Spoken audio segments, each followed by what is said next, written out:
Бензин менен жүргөн алгачкы автомашинага 1886 жылы патент алынган. Мына ошол күндөн тартып окумуштуу инженерлер бензиндин ордуна кандай башка мунайзат колдонсо болот деп изилдөө жүргүзүп, эксперименттерди жасап келишет. Биз ишенбешибиз мүмкүн, бирок окумуштуулардын көптөгөн жылдарга созулган иш аракеттери оңунан чыгып, алар жада калса суу менен жүрө турган автомашина жасап чыгарышкан. Сиз бул укканыңызга ишенбей турасызбы? Элестетсеңиз, автомашинаңыздын багын ачтыңыз, арыктан 2 чака суу көтөрүп келип алып, куйдуңуз, айдап кетип калдыңыз машинаңызды. Кимге жомок, кимге чын дегендей. Эмесе көңүл буруңуз, алдыда бензиндин ордуна колдонсо боло турган мунайзаттын түрлөрү.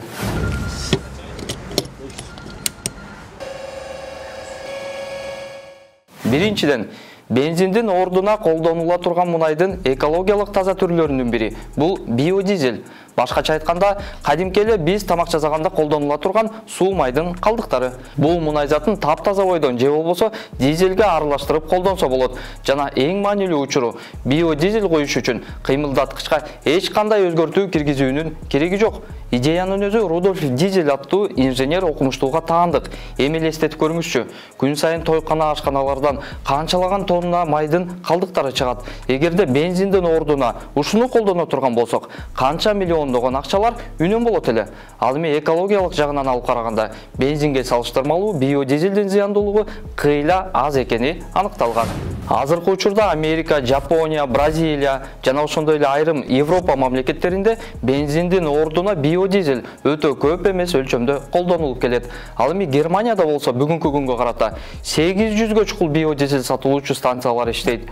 Oil World ишканасынын аналитиктери 2020 жылы автомашиналарга коюлуучу мунайзаттардын 20%-ын биодизель түзүп калат деген чечимге келишкен. Чындап, эл жакын арада баарыбыз биодизель менен жүргөн автомашиналарга отуруп калышыбыз мүмкүн окшойт. Себеби Volkswagen Beetle деген аталыш менен атайын биодизелге ылайыкталган машиналарды чыгарып баштаган. Белгилей кетсек, жыл сайын 10 августта биодизель күнү белгиленип келет.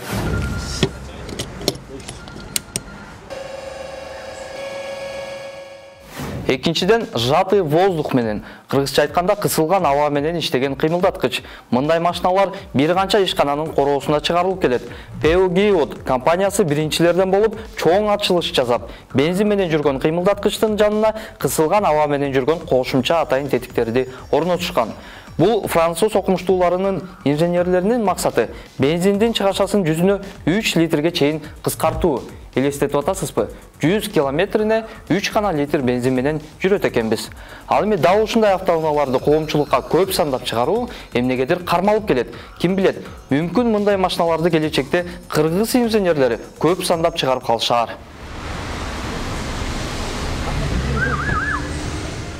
Үчүнчүдөн, жердин астында дагы канча жылга жете тургандай нефт калды. Айрым адамдар ушул суроону укканда башынан ылдый муздак суу куюп жибергендей чочулашат. Себеби чындыгында нефттин калдыгы чектелүү экенин алар жакшы билишет эмеспи? Демек, нефт түгөнгөн күнү алардын акчалары дагы түгөнөт. Ошондуктан бул нерсе нефт магнаттарын сарсанаа кылат. Окумуштуулардын эсеби боюнча биз дагы 53 жыл гана нефт каза алат экенбиз. Нефттин калдыгы азайган сайын жана экологиянын начарлашынан улам өзүн-өзү кайра толуктаган же болбосо бир канча ирет иштетүүгө жараган энергиянын экологиялык таза түрлөрү адамдардын бүйүрүн кызытып келет. Орус тилинде бул нерсе самовозобновляемый источник энергии деп аталат экен. Эмесе сиздердин алдыңыздарга күн нурунан алынган энергия менен жүргөн автоунааларды көрсөтөлү. Мындай темир тулпарлар бүгүнкү күндө дүйнө жүзү боюнча канча автопром болсо, ошонун баарында тең чыгарылат. Себеби замандын талабы ушундай. Эмесе кептин башын алгачкы электромобилден баштасак, 1982 жылы Ханс Толструп деп аталган адам үнсүз рекордсмен деген аталыштагы алгачкы электромобили менен Австралиянын батышынан чыгышына чейинки аралыкты саатына 20 км ылдамдык менен басып өткөн. Ал 2014 жылдын сентябрь айында Stella деп аталган электромобиль менен Лос-Анджелестен Сан-Франциского чейинки 560 км аралыкты айдап өтө алышкан. Аталган электромобилди бир жолку кубаттоо менен 600 км чейин айдаса болот. Сүрөттө көргөзүлгөндөй, күн нурунан энергия алган батареялары машинанын үстүндө орнотулуп турат.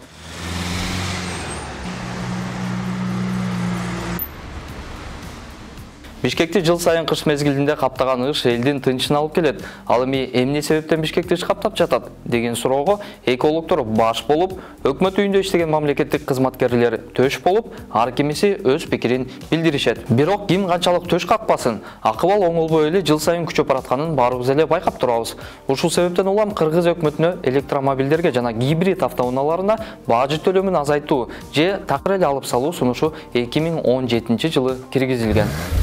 Ал эми азыр болсо биз түшүбүздө дагы көрө элек автомашина тууралуу угабыз.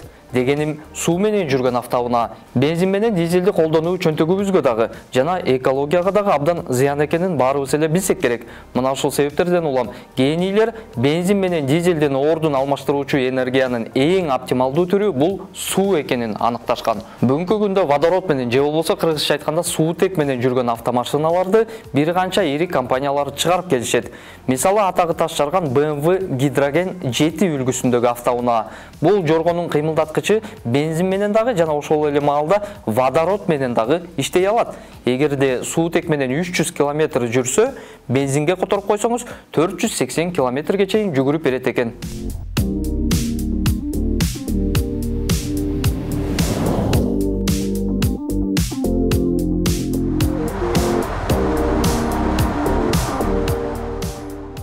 Аталган шаркуланын бир кемчилиги бар. BMW компаниясы бул автоунааны чектелүү гана санда чыгарышкан. Мисалы 2007-жылы 100 автоунаа чыгарылса, анын 70-и Европага, ал эми 25-и АКШга сатылган. Айтор бул компанияларды суутек менен жүргөн автоунааларды глобалдуу масштабта чыгаруудан бир нерсе кармап жаткандай сезилет. Мүмкүн нефтин түгөнүшүн күтүп жатышкандыр. Же болбосо экологиянын таптакыр мурдагы калыбына келгис болуп бузулушун көргүбүз келип жатабы. Ал эми азыр болсо окумуштуулардын табышмактуу өлүмдөрү жана компаниялардын сырдуу жабылышы тууралуу кыскача. 2008-жылы Жапониянын Genipax компаниясы суутек менен жүрүүчү автоунаасын коомчулукка тартуулады. Бул машина 1 литр суу менен 80 км аралыкты басып өтө турган. Атайын өзгөчө суунун кереги жок. Ага кадимки эле арыктан же болбосо краниктен алынган суубу, айтор суу болсо болду. Ал эми сууну иштетип, аны водородко айланта турган тетиктери бул унаанын арткы отургучтарынын ордуна бекитилген. Демек керек болсо водород дагы сатып албайт экенбиз. Токтоп калган жерден түшө калып, бакты ачабыз, 1 литр сууну куябыз, айдап алып кетип калабыз. Маалыматыбызды тастыкташ үчүн сюжеттин үзүндүсүн көрсөтүп өтөлү. Все, что вам нужно, это литр воды. Чтобы быть точным, любой вид воды. Речная, дождевая, морская вода или даже японский чай. Он работает исключительно на перекиси водорода. Как только воду залили в водный резервуар, находящийся в задней части автомобиля, генератор энергии начинает извлекать из нее водород. 1 литра воды достаточно для того, чтобы автомобиль ехал в течение часа со скоростью 80 км в час. Демек, Genipax компаниясы өнүгүп, бүткүл дүйнө жүзүн кой, Жапониянын өзүн дагы суутек машинелери менен камсыздай алган жок. Себеби бул ишкана автомашинасын коомчулукка чыгаргандан тартып, 1 жыл өтпөй банкротко учурап, жабылып калган. Стэнли Мейер өз алдынча иштеген инженер ойлоп тапкыч. Агая штатында жашаган бул гений суутек менен жүрүүчү автоунаасын жасап чыккандан кийин жергиликтүү телевидение аркылуу коомчулукка таанылып калган эле. Бирок анан эмне болду? Стэнлинин суу менен жүргөн автоунаасы дүйнөлүк авто ишканалардан көптөгөн санда чыгарыла баштадыбы? Албетте андай болгон жок. Стэнли Мейер Бельгиядан келген 2 инвестор менен чогуу ресторанга кирген. Дасторкон үстүндө автоунаалар тууралуу жана каржы маселесин сүйлөшүп жатышкан эле. Бир маалда Стэнли ресторандан төмөндөгү сөздөрдү айтып, кыйкырып чуркап чыкты. Булар мени ууландырып салышты. Булар мага уу берип коюшуптур. Мени ууландырышты деп 1-2 сапар кыйкырып барып кулап түштү дагы ошол жерден көз жумду, деп билдирген анын бир тууган агасы. Окумуштуу ойлоп тапкыч Стэнли Мейердин өлүмү церебральный аневризмадан болгон деп айтылат. Бирок Мейердин тарапташтары бул жалган экенин, окумуштуунун суутек менен жүргөн машинасын коомчулукка чыгарбоо үчүн өлтүрүшкөн деп келишет. Ал эми сиз булардын кимисине ишенет элеңиз? Өз оюңузду комментарийге жазыңыз. Эта компьютерная система генерации и распределения водорода, она была разработана, чтобы запускать процесс получения водорода из воды. Вот что именно происходит с водой. Вода подвергается процессу электрической поляризации в этой резонансной полости. Газы, которые получаем из простой воды, смешиваем их с негорючими газами и атмосферным воздухом, получая топливо с температурой, аналогичной ископаемым видам топлива, и запускаем этот двигатель на обыкновенной воде. Алдыда эмне тууралуу маалымат көргүңүз келет. Ушул боюнча дагы пикириңизди калтырсаңыз болот. Каналыбызга катталып коюңуз. Биз үчүн бул абдан маанилүү.